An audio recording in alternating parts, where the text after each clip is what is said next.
Hola, ¿qué tal? Buenas noches. Bueno, hoy siguiendo con nuestras presentaciones, vamos a hablar dentro de los trastornos cognitivos de la vejez de los síndromes intermedios. Eh, el nombre síndromes intermedios es justamente porque ocupan dentro de la psicopatología el espacio dejado entre el envejecimiento cerebral normal y el extremo opuesto de los trastornos cognitivos, como son los síndromes demenciales y las demencias. El origen de estos síndromes intermedios es a mediados del siglo XX, cuando comienzan a escribirse una serie de cuadros que, partiendo de la comparación del envejecimiento cerebral normal, no cumplían con todas las características de esta normalidad y en otros casos se acercaban a las características de los cuadros demenciales, porque presentaban sintomatología cercana o similar, pero sin llegar a conformarlos. Por eso se los denominó síndromes intermedios o de deterioro cognitivo. En la práctica esto lo vemos, es decir, son aquellos pacientes en el consultorio que parecen ser lo que no lo son, es decir, características similares o compatibles con un proceso que comienza demencial, pero que no reúnen los requisitos completos, o que están muy cercanos a la normalidad, pero que tienen algunas instancias semiológicas afectadas dentro de la cognición o dentro de la memoria. En general, en la práctica se utilizan los términos deterioro cognitivo leve para cuadros de este tipo que no tienen una afectación más allá de lo cognitivo, es decir, que solo se afecta a la memoria.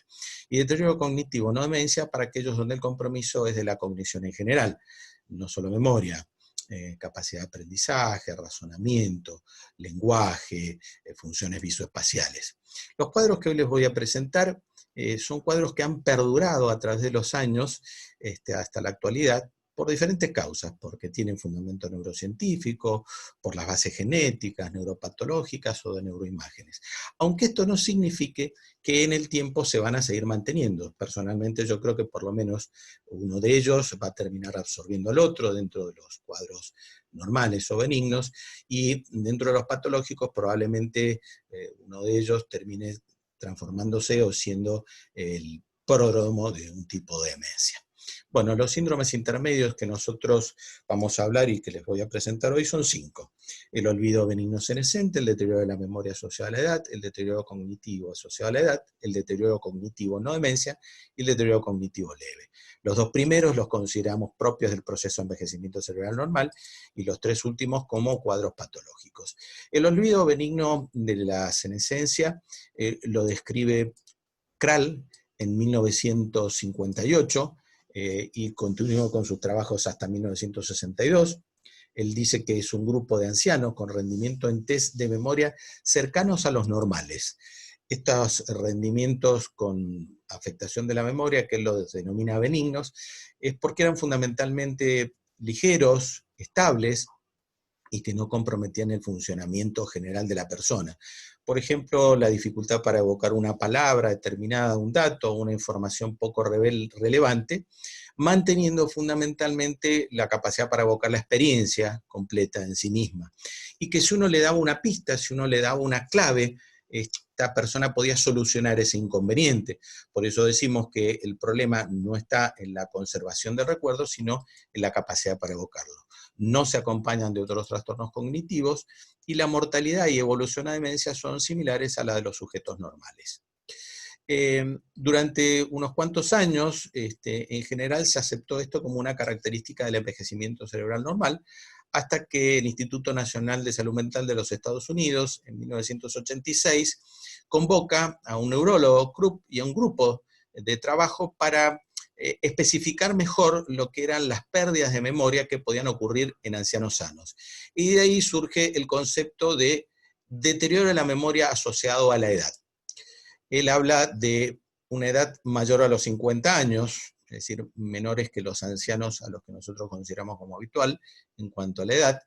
Y si uno lee el paper que él presenta en 1986, habla que ese tipo de personas eran considerados como personas que ya a los 20 años tenían dificultades mínimas en la memoria y que a lo largo de los años se habían ido lentamente aumentando, por lo que a los 50 años la persona se quejaba por la disminución de esta memoria, que de algún modo afectaba mínimamente la vida diaria dentro de los niveles o de los límites de la normalidad. Sin embargo, Krug le pone una ubicación objetiva a esta patología o a esta normalidad, pues realmente no es una patología, pero se sale de la normalidad, como por lo menos un desvío estándar con respecto a sujetos jóvenes en pruebas de memoria. Quiere decir que la comparación le está haciendo no con personas de la misma edad, sino con personas jóvenes, con ausencia de demencia o de antecedentes patológicos que le afecten. Cuando se aplican estos conceptos, en general, las evaluaciones en ancianos aparentemente normales, por lo menos más del 90% cumplen con estos criterios. Esta definición, esta caracterización no supone una etiología ni un pronóstico determinado, pero parece estar relacionada con una mínima atrofia del hipocampo y con la afectación de ciertos neurotransmisores. La crítica que le hacemos a esta caracterización es que Krug da libertad en la elección de pruebas para evaluar memoria, entonces cada especialista puede escoger la que más le convenga. Si bien el olvido benigno y el deterioro de la memoria no son cuadros graves, en aquellas personas que tienen actividades de exigencia intelectual pueden complicárselas y por lo tanto transformarse en un problema. Ahora vamos al tercero, que ya pertenece a los cuadros patológicos, y este es el deterioro cognitivo asociado al envejecimiento, cuadro propuesto por Levy a fines del siglo pasado, 1994, y apoyado por la IPA y por la Organización Mundial de la Salud, como una manera de completar el espacio que se había generado con el deterioro de la memoria. Acá también el individuo es el que comunica su problema o un informador fiable. Se habla de que también el comienzo es gradual, pero debe tener una estabilidad de 6 meses. Y a diferencia de que se afecta la memoria, acá además pueden afectarse otras áreas dentro de la cognición, como el aprendizaje, la atención, concentración, razonamiento, etc.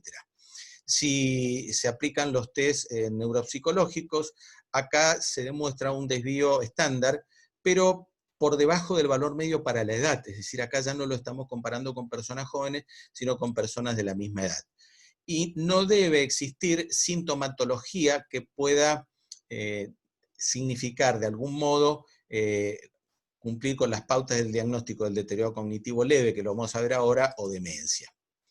En realidad, acá lo interesante es que se elimina la edad mínima límite, se parte de criterios basados en la normalidad y permite agregar otros dominios cognitivos, a diferencia de los cuadros anteriores que solo tocaban la memoria.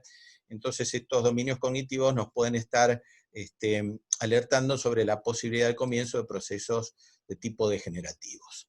El cuarto cuadro es el deterioro cognitivo no demencia, que lo describe Graham en 1996. No tiene criterios operativos establecidos, sino lo que Graham relaciona es este deterioro cognitivo sin demencia, es decir, en ausencia de demencia, con signos de afectación vascular, manteniendo las actividades de la vida diaria intactas. Ellos definieron dos subtipos. Uno donde había un deterioro aislado de la memoria y otro donde el deterioro era cognitivo, es decir, había de vuelta una afectación de otras áreas de la cognición, pero con la memoria que se mantenía. Fundamentalmente esta presentación se hace en relación a la afectación de memoria o cognitiva con origen en la enfermedad cerebrovascular. Por último, el deterioro cognitivo leve, que lo describe Harry Reisberg en 1980, habla de quejas subjetivas de memoria, también, acá es la persona que lo padece quien lo manifiesta, que son corroboradas, deben ser corroboradas por un familiar o un informante. La objetivación de la afectación de la memoria es por pruebas específicas, se habla justamente de un desvío y medio estándar en lo que es aprendizaje y retraso del recuerdo, que están corregidos por edad y por educación. Es decir, acá es muy característica la identificación del trastorno. Con conservación de cierta normalidad de las funciones cognitivas, pero esto no significa que no tengan una afectación, es mínima. Lo que no se afectan son las actividades de la vida diaria y habría una mínima afectación de las actividades instrumentales de la vida diaria, que es lo que realiza el sujeto de la puerta de su casa hacia afuera, pero sin que esto implique un compromiso importante ni que cumpla con criterios diagnósticos de enfermedad de Alzheimer, es decir, no tiene elementos de sospecha de demencia. Lo que hemos visto y lo que se ve es probable que en estos casos, en estas personas que padecen el DCL, el deterioro cognitivo leve, aparezca la posibilidad de realizar con más facilidad tareas que antes eran difíciles de realizar o que tienen mejores rendimientos que en personas jóvenes, fundamentalmente en el área de la toma de decisiones estratégicas. Pero acá lo que está funcionando y potenciando esta capacidad es justamente la experiencia que los jóvenes no tienen. Estos últimos años al DCL se le han agregado criterios en el tipo del uso de los biomarcadores, por ejemplo, la identificación de proteína beta-amiloide por PET o de proteína tau por PET-RES, pero todavía desde el punto de vista práctico clínico no están validados.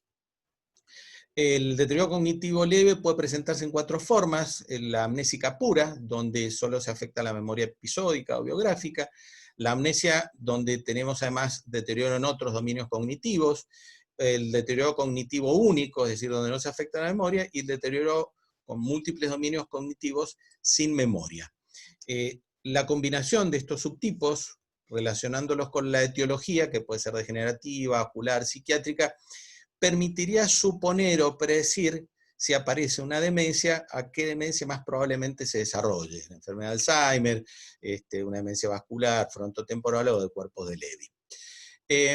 Lo notable en esto del DCL es que se han encontrado síntomas depresivos hasta en un 63%, que podría ser un factor de riesgo para demencia, o un síntoma temprano de demencia. Recuerden los síntomas depresivos en la enfermedad de Alzheimer, que pueden aparecer primariamente antes del resto de los síntomas cognitivos, pero también puede ser una reacción a la discapacidad que esta persona sufre y vive, como discapacidad funcional, o un síntoma de una enfermedad cerebrovascular.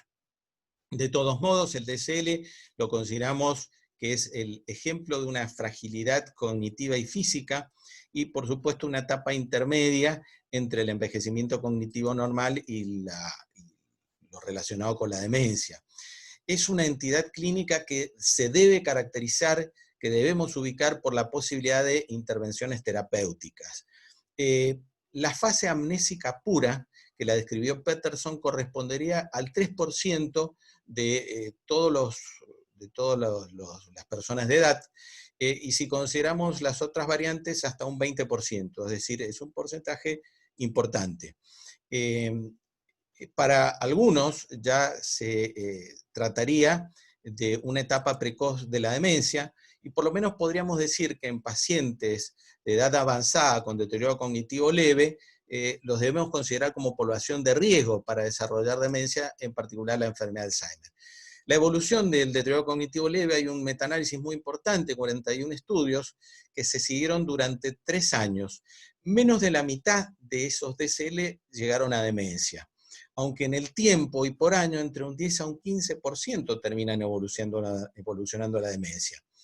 Por otro lado, hay un 25, un 30 que no van a progresar a demencia, que incluso pueden volver a un perfil cognitivo normal, aunque esto no significa, esta reversión a corto plazo, que pueda eliminarse la posibilidad de progresión posterior.